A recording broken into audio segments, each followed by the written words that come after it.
Episode 4, The Case of the What Ifs. How's it going, everybody? Welcome back to another episode of the Umbrella Conversations Podcast. I'm your host, Marcus. You hear the rain, and you hear the thunder, so that only means one thing. It's time for another Walk With Me episode. Now, this episode was kind of based around and inspired by a quote that I remember hearing in college that just always stuck with me. And it kind of seems more relevant as of today, and I'll explain why. But before I do, the quote says, "My life was full of terrible misfortunes, most of which never happened." And that's from a French, probably one of the most prolific French philosophers of the French Renaissance, Michel de Montaigne. Michel de Montaigne. Don't laugh at me because I really did practice that. But when I hear that quote, it kind of triggers two things in me, and it feels like it breaks that quote into two different divisions of the what ifs: anticipatory anxiety and nostalgia. The what ifs when it comes to anticipatory anxiety are the what ifs that we have on the daily. What if my car crashes and I die? What if my house burns down? Did I turn my stove off? Did I leave the iron on? What if I get fired? What if my partner leaves me? What if my kid, doesn't make it home from school? Like all these things. And honestly, it's crazy that they're always based around, for the most part, they're always based around negativity. We can make these things feel real just from thinking about them too much and overthinking. Overthinking will never stop. Overthinking has probably been since the beginning of man, since Adam and Eve. But I would imagine that even Adam and Eve had some, we know for a fact Adam had some reservation about eating that apple. So even he was overthinking. But nevertheless, this kind of episode is more so not focusing on the negative or anything that's immediate and anticipatory anxiety of, what ifs, but more so the things that have happened in my life that what if they didn't happen or what if they did, positive and negative. Three things, there's a lot that has happened, but I'm going to pick three today just for today's episode, and maybe I'll share more in the future. But these three were pretty funny or interesting, and they could have went completely the other way. Each one I learned something super valid from it. So I'm glad they happened. But I look back now with wow, what if? First story. Back in college when we were doing our clothing brand, our first clothing brand, I was really trying to get it around the city by any means necessary. Networking, promoting any way I can. But it helped that my, co-partner in this company, he was a little bit older. Shout out to Greg. He was a little bit older than me, but him and another roommate of mine, Watson, they lived in an apartment in Philadelphia, and they had one roommate, and then they got me as the fourth roommate. Now, me and Obina, the other roommate, we were both younger than they were by 4 or 5 years. So when I came there, those guys had already graduated, but they had already kind of established themselves amongst that university. Now, a lot of those people had left, but some of them were still around, but they just had a really, really good network of people. So one of those people that they knew was a stylist, or he was getting into being a stylist. I believe at the time he was an assistant to a stylist that was working with a lot of people. So we were doing fashion shows. We were doing them at local universities. We were doing them downtown. We were doing them anywhere we could pretty much get seen. We were doing our fashion shows. But then it became product placement. How can we get these items of ours on people? Who do we know? How can we do it? Boom. Why don't we reach out to so-and-so and see if he can get them on someone? He works now in that kind of field. Maybe we can send him some product. He can throw it somebody's way. Something can happen from him. We reach out to him. He randomly, but he was talented at what he did, but randomly he gets connected with someone who was styling for none other than T.I. That's right. Mr. Tip Your Hat, Don't Fall Off All the Way, Mr. ATL, Mr. Kang, Mr. What did he go by? Mr. Expeditiously, Mr. Everything, man, everything Atlanta. Now, T.I. had something that was going on. He was doing a promo, I believe, at 106 in Park. Not I believe, actually. It was at 106 in Park, and I'll never forget. But he was doing it for, I think, the ATL movie, and he might have been doing it for that King album. Not the King album I'm on, I got to look that up. But I know that it was for that ATL movie because I know we ended up going to see it. But he was doing promo for it, so he was doing interviews. And he was also doing that song, Why You Wanna Go and Do That? That like catchy, like beachy kind of, island type of T.I. back when he was around that same era. He's doing the promo, he's doing the interview. That guy's doing his styling for him at that interview at 106. So before he was gonna go, he gave us the heads up. So like we had like 48 hours to knock out something. And remember, I was putting paint on clothes. It wasn't like I was screen pressing. I couldn't just knock it out in 2 seconds. I was putting actual paint, acrylic paint, on t-shirts. So it took me some time. But we got like 48 hours before he was going to be doing the promo. So we were like, what can we send him? So the night before, I locked myself in the room and I'm thinking like, what am I supposed to make T.I.? Like, I go from doing a fashion show at like a high school, a local Philly high school, to then a local university, to like somewhere downtown, progression steps, but none of them were like of this magnitude. I'm thinking like all night, what the hell am I supposed to make T.I.? Like, this is T.I. This could make or break me, man. Like, this could really take me somewhere. Now, in that moment, you just see exactly where my head was going. I wasn't thinking about like, man, I'm going to mess this up, or like, what if this fails? What if I make something terrible? What if it's horrible? What if he hates it? I wasn't thinking about any of that.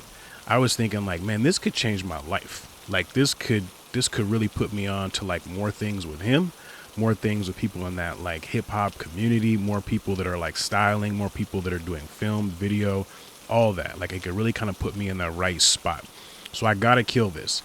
So I'm listening to his music like all night. And at the beginning, I'm thinking I'm going to make him this like elaborate design. Cause this is ATL now. This is ATL in like, the 2000s when bright colors, paint on shirts were like absolutely the thing.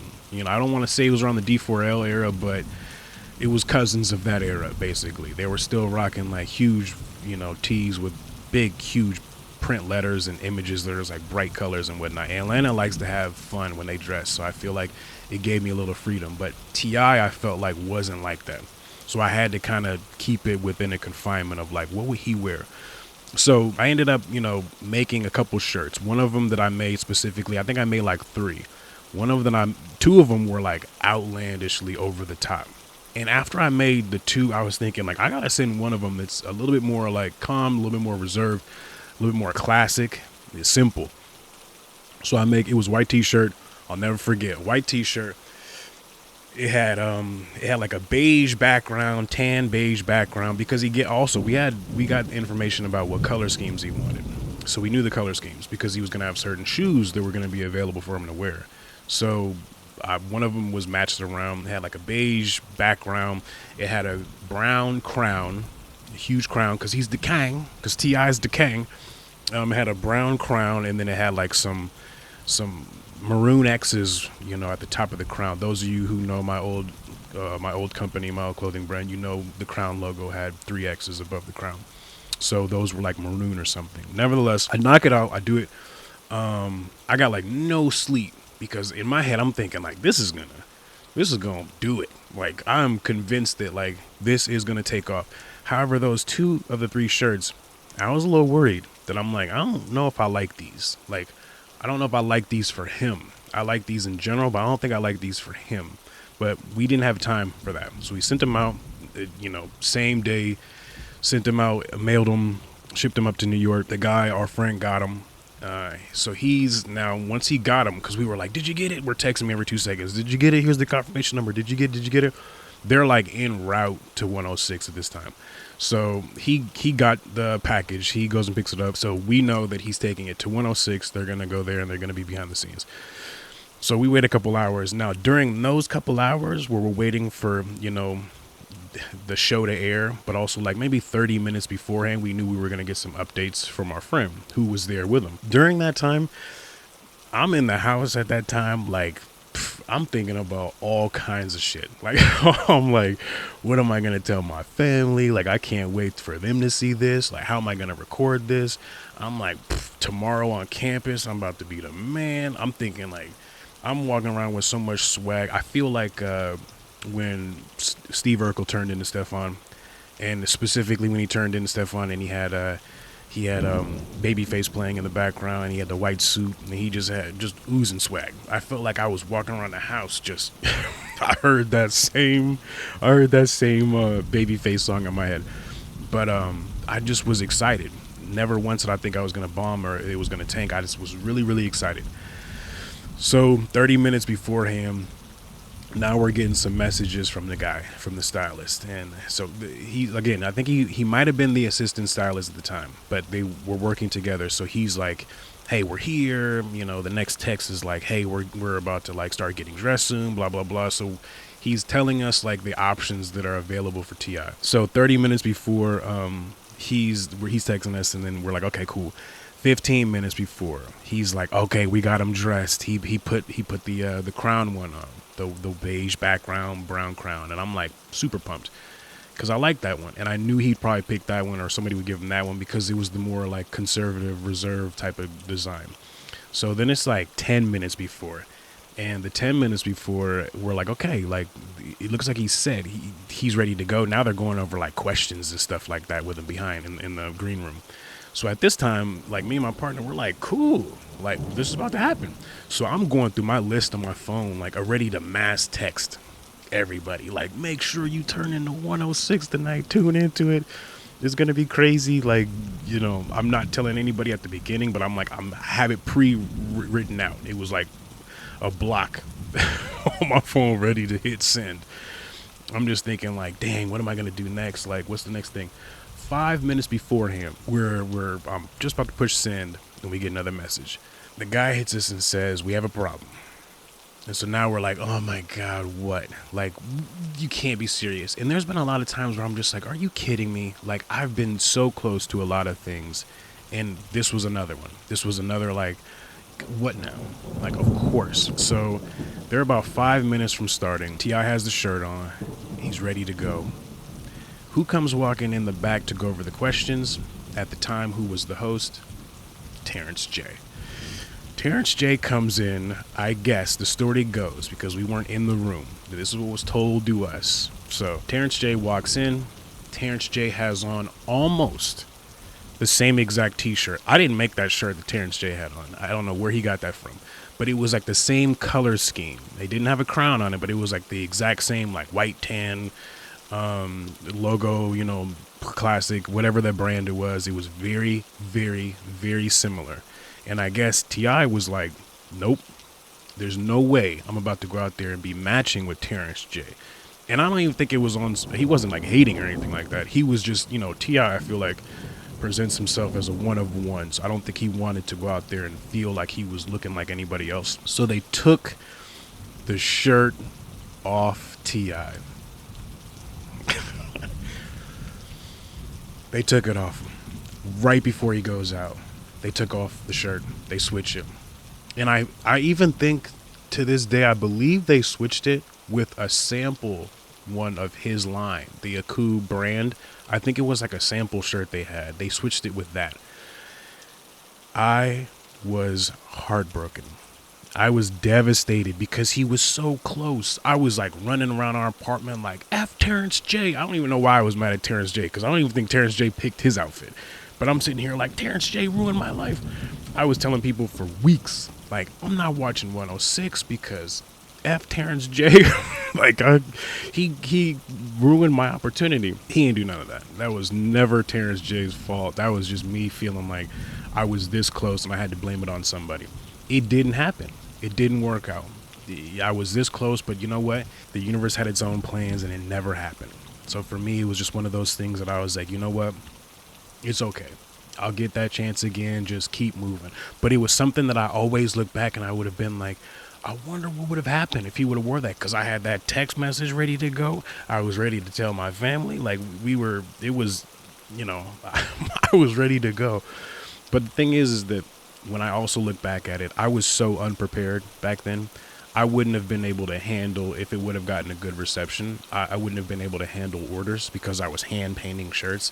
It would have been very hard and tedious, and I was just now starting in business. Like, I had a lot of things that I needed to get done first, business wise, that I was not, and that was not established back then. So I would have been very, very premature. But also, like, I didn't, looking back at it, I didn't really like the designs, all three of them.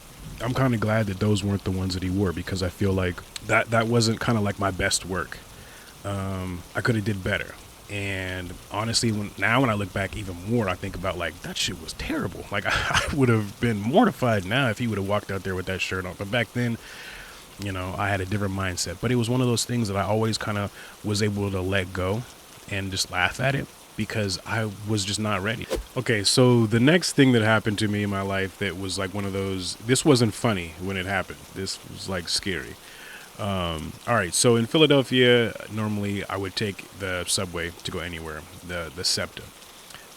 Subways never really scared me. I feel like there's a lot of terrible neighborhoods growing up in Portland, and ones that were definitely, had their share of violence. So like going to other cities, they may be a little bit worse because it's more like dense and more populated, but it's still the same stuff going on. The same stuff that you would see here. It's just on a different level there, but it's the same. So my dad always taught me, like, when you're going places, turn your music down. First of all, if you're listening to anything in your headphones, turn your music down, and always understand and be aware of your surroundings. Always be aware. Look around, look at people, look at people's actions, look at their hands, look at their feet, everything. Cues, social cues, like, pay attention to this stuff. All of this stuff was like super, super, important. So for me, one of these days, I hate to say this, but I left a business marketing class. I left it early. And because I'm early, I take the subway downtown. I'm going to another meeting. I drop off all my stuff, though, before I leave. I drop it off in my apartment. So I only have my shoes, my clothes. At the time, I was wearing some shoes that were like custom A1s. I painted them, but they were like very dope. But I also had like a wallet, and like my backpack and all that stuff was still left at the house.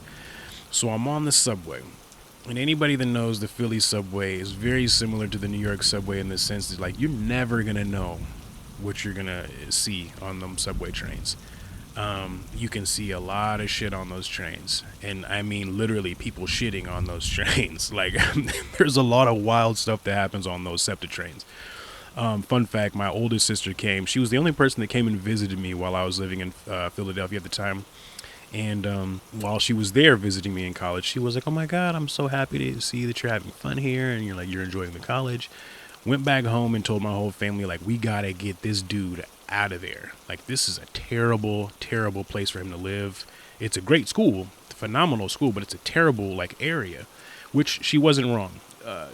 Philadelphia is not the sweetest of places, but it's a beautiful city. It just seems as though Temple, they just like cut a square out of like the worst part of North Philadelphia, the most like dangerous part. They just took that square, took all the projects and stuff out of it, dumped it, and put a university like right in the middle. It made zero sense. And I feel like those who went to Temple knows that, like, once you left the campus parameters, once those Temple lights were gone and those flags started disappearing, you were in North Philly. You weren't at Temple, you were in North Philadelphia. So, anything goes. You got to be careful. So I'm on that train at the time. I'm paying attention. I'm like figuring out what I'm going to do for this meeting, whatever the case is. But I noticed two kids, they're teenagers, kind of looking at me. And I've seen it before, so I really wasn't like tripping about it too much. But I paid attention a little bit more to it. When I got off the train, I noticed that they got off with me. Now, I got off a stop early because I feel like I was running early. I left class early.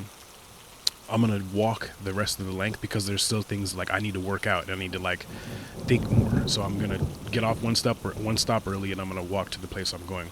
So I get off one stop early, and they get off, and now I'm walking to the stairs. But at this point in time, like, now I'm starting to turn my music down. I'm looking more around. One of the kids runs in front of me. Now I'm going up the stairs to go back up to the street level. I'm going up the stairs. It turns like a L shape. So you go up and then you turn up another one.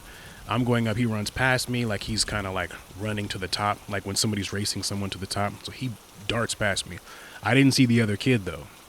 So I go to look behind me to see where the other kid went, and as I see him coming behind me, and as soon as I turn around, the first kid is coming right back down those stairs, pulls out because this is on YouTube, I'm not going to say what it was. I don't want to get flagged, but like he pulls out something that was loaded and that could really harm me. So he pulls it out and I can see it and I'm like, you got to be kidding me.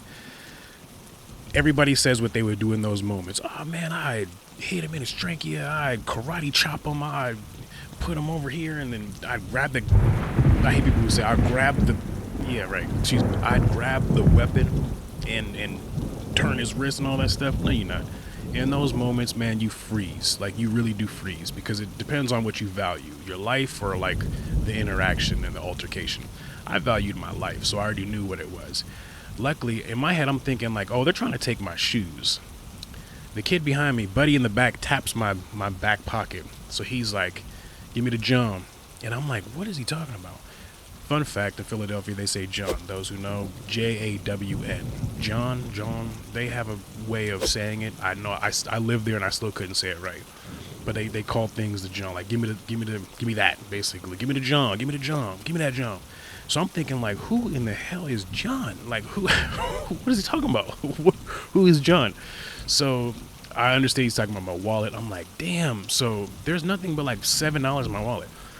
So I'm like, all right. So in that split second, I'm thinking, like, what do I do? My dad's voice was in my head, like, just give him the wallet. Because in my head, I was very angry because these were two like teenagers. And at the time, I'm like, if you didn't have that gun, I'd be like, then if you want my wallet, you have to physically take it from me.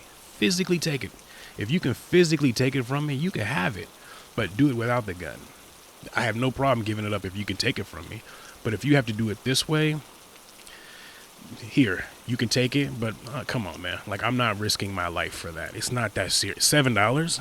Like, $7 it's not my life, I would like to think, is worth more than $7. So I take my wallet out. They snatch my wallet and run. I was livid. At that time in Philadelphia, we were getting emails from the school telling kids like, hey, watch out, kids in the neighborhood, our local Philadelphians are like doing this thing called the knockout game. And I don't know if you guys have heard about the knockout game, but the point is to run up to somebody and knock them out. One hit, or if it's two, but whatever the case is, you knock them out. I witnessed the kid, unfortunately, get off a subway one time going, we were at the campus. He was going to the street level, and the kids ran right by him. Bam, decked him. The dude just dropped, collapsed like he was deflated, like somebody just popped a hole in him and the air just came out. He just dropped. And they were laughing and running. It's a sick game, but like, it's not the first time I've heard of stuff like that. So to me, unfortunately, it wasn't rare for me to hear these kinds of things, but I never thought like, I'm going to be in a situation where somebody's going to knock me out. I didn't think somebody was going to pull a weapon on me. I just thought, I'm too aware for that to happen. But it did. It happened. I feel like in that moment, I wish I could have did a lot of things, but I in the moment, I was just like, here, take it. When I look back now, the what if, the nostalgia side of that what if is more so about like, I'm so glad. Like, what if I would have let my emotion get the best of me and I would have acted and reacted a certain way and they would have shot me? Because these kids look like they had nothing to lose. They definitely would have shot me, and I definitely would have lost my life over $7. And then my family's going to have to fly to Philadelphia to like get my body. You know what I mean? Because I refuse to give up my $7. Like, it's not that serious. But I was mad back then because I was thinking these were kids. Like, these were kids, man. Like, how cowardly could you be? But it's, looking back, it's so like, oh my God, I'm glad I didn't react the way I could have. I'm glad I just let, look, here, take it. Because it could have went south. And I might not be here telling you guys this story. We may not have Portland arrive. Like, there could be no Umbrella Conversations podcast. Like, none of this stuff could exist. So I'm very happy that, things went the way they did. But I always wonder, like, what if? In that moment, like, what if?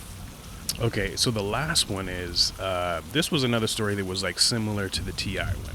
This one is about the time that me and my business partner, the co-owner of my old company, the time that we were almost invited to a Diddy party. That's right. In real life, way back many moons ago, we were almost invited to a Diddy party. We didn't know what was going to come nowadays, but back then we were like, oh, this is going to change our life. So me and my buddy, who was the co-owner of our company at the time, we went and we moved down to Atlanta. We took a U-Haul and just move from Philadelphia all the way down to Atlanta. So at the time, we know someone that actually knows someone within Diddy's camp.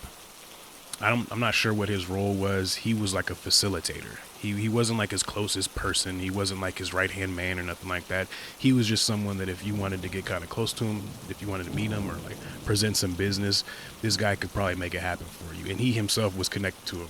We knew this. It was proven. So we get the guy's number. I'm like butterflies in my stomach. Like, what am I going to say to him? Because I'm not going to pitch this guy to pitch to Diddy that we have a company, a clothing brand company, when he has Sean John. Like, what's he going to do with whatever I'm doing? He could care less. I'm not going to ask for money because that's what everybody's probably asking for. I'm like, I just want to network. I just want to go somewhere and like bump shoulders, and network with people who are in that kind of like hip hop community, the media, you know, the sports and entertainment, like everybody that was in that kind of bubble up there in New York. So I call the dude and I'm nervous as hell, but I'm like telling them what we're doing down in Atlanta. You know, we're having some success. We just kind of want to keep branding the company. Is there any way we can kind of get, you know, around Diddy? This dude already, the guy we're talking to on the phone, who's the facilitator, he already kind of came off like a little bit weird. Like he just, not like a snake, but he kind of came off like he just had ulterior motives right out of the gate. And that kind of already rubbed us the wrong way initially, but we looked past that because I'm just like, whatever, bro. Like, we're trying to get to New York. So he's telling us like there's like a networking thing coming up. I think it was a party that we can come up to and like this is what could happen and all this stuff. Here's what to get ready. When he's telling us like rules and parameters and stuff, I'm like, there's a lot of stuff though. Like he's asking for a lot. Like he's asking a lot of questions, not just like random, but very like specific questions that I'm like, okay, like where are we going with this? But there's also like a lot of rules and stuff. Like if we were to be invited, and I'm not on some like, you know, don't look Diddy in the eyes, you know, if he's coming down the hallway, like, you know, nothing crazy like that, but just like it just seemed like there was a lot that was around this, like getting us up to New York. So he tells us how we can do it and he's gonna give us a call back. So I'm like pumped. Now I'm going down the stairs to tell my business partner, like I'm Harlem shaking. I'm doom doom doom doom, broom broom. I'm special delivering it all the way downstairs. I can't wait to tell Greg what's gonna happen. So, and Greg, you remember this. So I tell him, you know, this, you know, he says that he can plug us with Diddy and then like we can go to one of these parties and we can network and blah blah blah. So we're like pumped. We're super pumped. We're thinking like this is gonna be it. At this point, I'm like, damn man, like nobody's gonna believe that we're about to go to New York and like be amongst these people. Like, can you believe? Then it starts hitting me like, damn, that guy asked for a lot of stuff from us, and we still don't have a lot of things taken care of business wise on the back end of our company. There's still like a lot of gaps and stuff open that I'm just like, this is kind of making me a little bit nervous because the guy was starting to come off a little bit as like, not that he was going to steal the company from us, but I felt like if we weren't protected on that back end, that stuff was just going to be taken from us. Business stuff was going to be taken from us. And it just made us uneasy. So we're like excited, but we're also like nervous because we're like, again, I don't know if we're like ready for what could possibly happen, what could come out of this. But nevertheless, we started thinking about like, damn, we need to do all these things before we go to New York. We're planning on going. But then we started thinking of all these things we have to do. And we started really thinking of like the reality of like, I don't know if we're ready to promote this business up there and hit the ground running, but we might as well take this opportunity. Let's try it. We're going back and forth with the guy. It's sounding like it's falling, like it's not going to happen scheduling wise. Like he can't get us up here for this event, but maybe for the next one or whatever the case is. And then it starts seeming like, man, I don't know if can he actually like get us in front of Diddy or not? And so then it started seeming like there was just all these stipulations, and then it became like more of a hassle. And so for us, it kind of became a thing where we were like, do we really want to do this? Like, should we really go up there?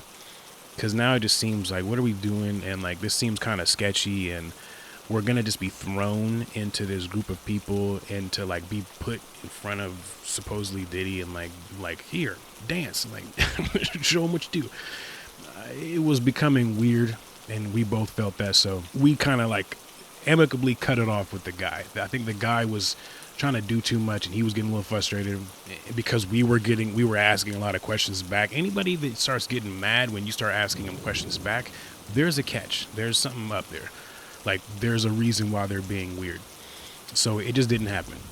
Back then, though, we thought like this was our chance. Like, when were we ever going to be able to go to New York again and like do this on this kind of scale?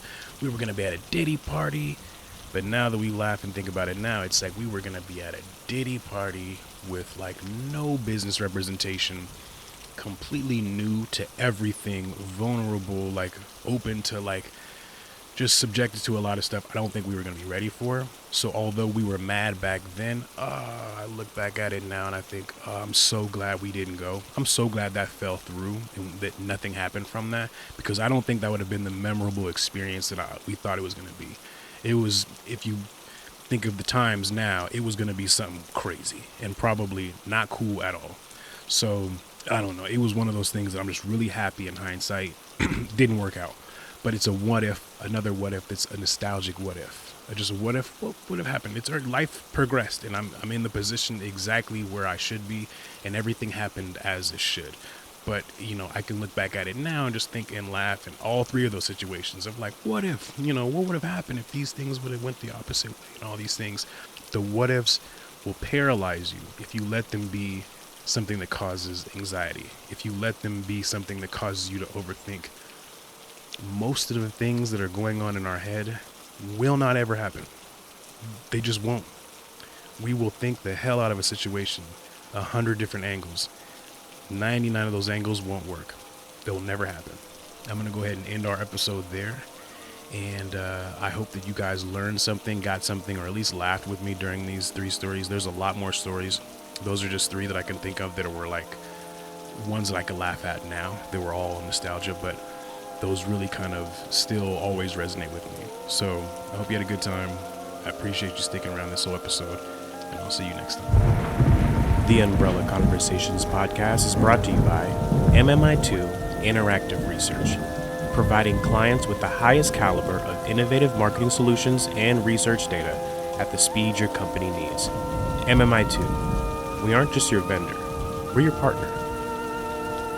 And also by Portland Arav, a lifestyle brand creating thoughtful Portland-themed products that aren't only creatively beautiful, but they also serve as a nostalgic purpose in our customers' lives. Portland Arav, 100% Portland, from 100% Portland.